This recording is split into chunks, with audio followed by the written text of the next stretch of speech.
Hi everybody, it's Kathy from Huckleberry Herbs and Art, and as you can see, I'm in the middle of a mess. This is the fourth part of my Christmas cards in the production line, and I'm hoping that by the end of this video you will actually see a lot of the cards lined up, but I'm going to show you, because I've shown some of the other kinds of cards that I've been making, ones that I'm making that are requiring a little bit of not just stick the paper on. So I have die cuts here of Christmas trees, and in this one I'm mixing gold and silver. I don't know if I'm going to like that, but we will see. So I have already embossed, just like I did on some of the other ones.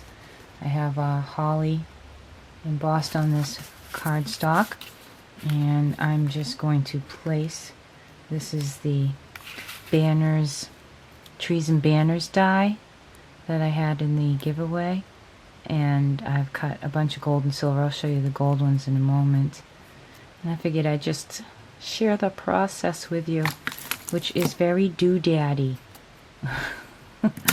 Boy, I hope I have these finished by this Christmas. That's what I've been feeling like.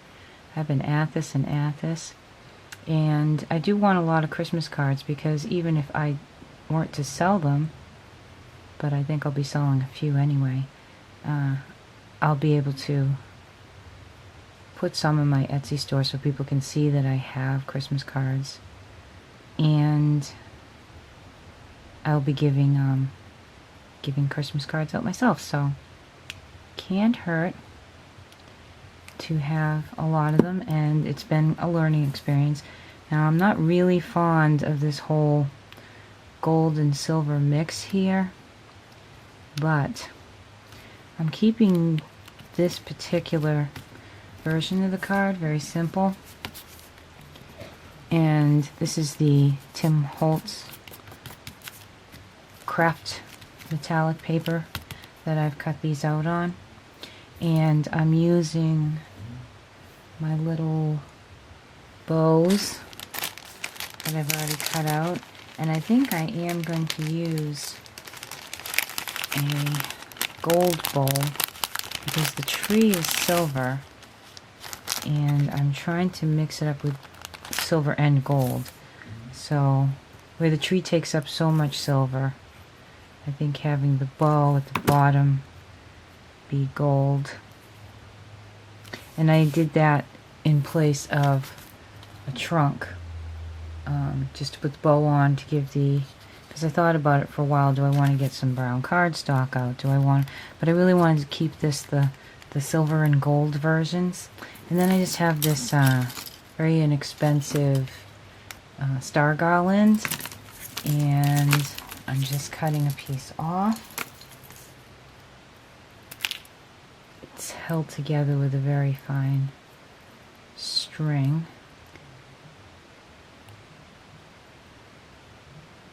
Good amount of tacky glue so that it literally kind of squirts out the sides, because I don't want this to fall off the card, of course. And then I'm just going to press and hold. And again, I'm not too sure how I feel about the silver and gold, but silver and gold, silver and gold. Yeah, so it should fit. And then I have cut strips of white and a little bit larger of gold metallic, so white craft paper. And then I just stamped Merry Christmas in a few places with Versamark, and came back with some gold embossing.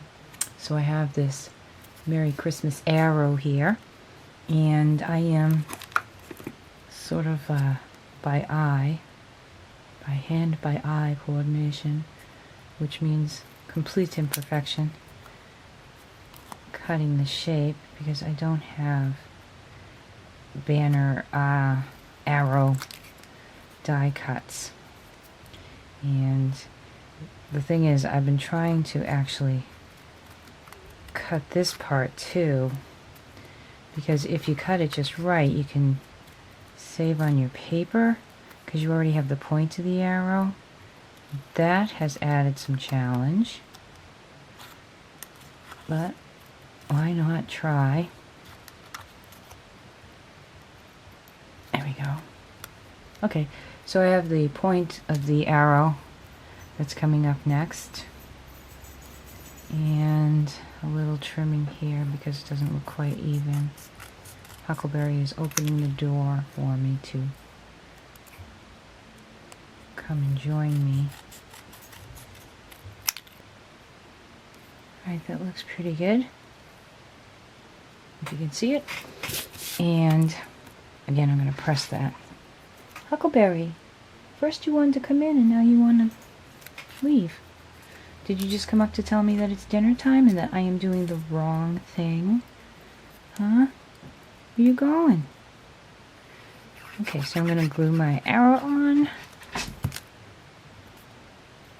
A little bit in the tip.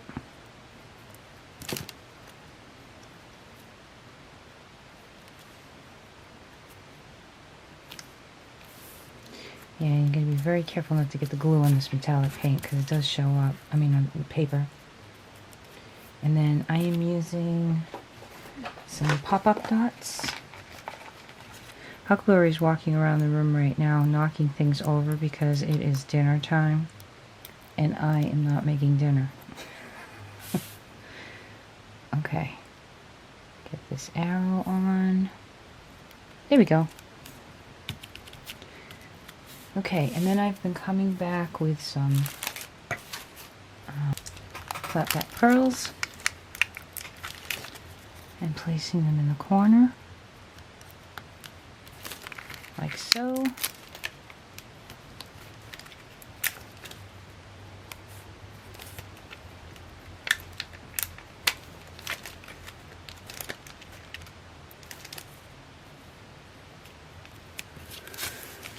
And there you go, silver and gold. So I've been making these kind. They're very simple. Here's some other versions of them. This has a sparkly, because there's two different trees in that die.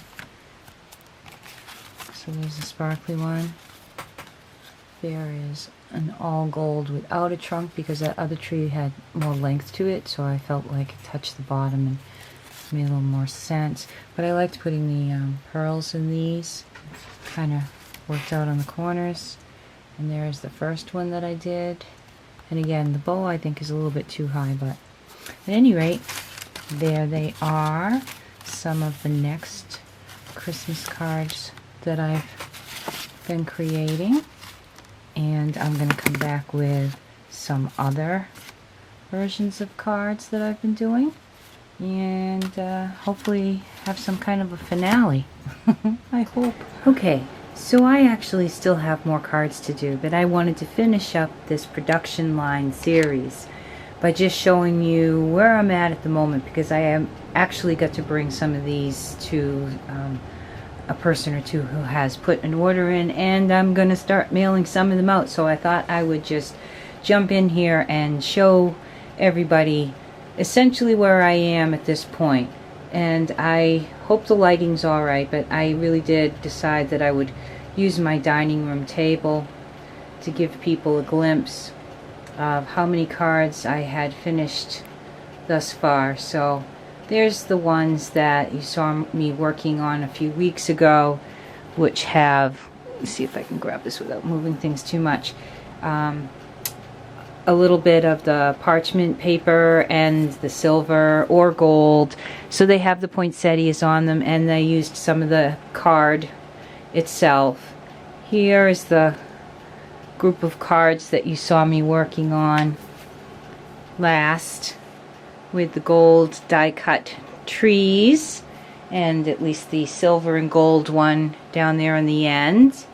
And then I have the 6x6s, which I still need to make some envelopes for. I'm trying to keep the camera nice and straight for you. But the 6x6s that I still need to make envelopes for. Each one of them is a little bit different and somewhat the same. So some of those you didn't see me make, and I still have to go back and finish those. And I have some cards that look like this, that have the ballerina on them, and I have plenty that aren't finished yet. And then down here, if I back out and show you right there, these are the cards I'm currently working on. So for example, the nativity scene, where I've popped up the scene that I colored in, and done a lot of embossing and layering when I did the matting. And then nice and sparkly in real life, but probably not on camera, I have my candles that I colored in, and I'm using the poinsettias here, again embossing. I wanted to keep some of the cards completely white. I haven't gotten to those yet, but there's some examples of the poinsettias that were hand colored in, and the candle stamp that was colored in, some embossing. So those are the ones that I'm actually working on at the moment. But this is it. This is pretty much where I'm at. There are tons of cards on the table, and I have some more to finish. But as far as the production line series goes, I think I'm going to end it here and just say, whew, did I make it? In some ways I did. In other ways, boy, do I need to start these cards in July. So I will be back maybe with an individual card here and there.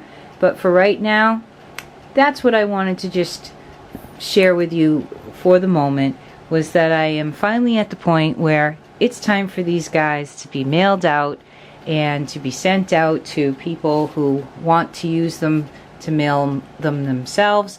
I hope you enjoyed the series.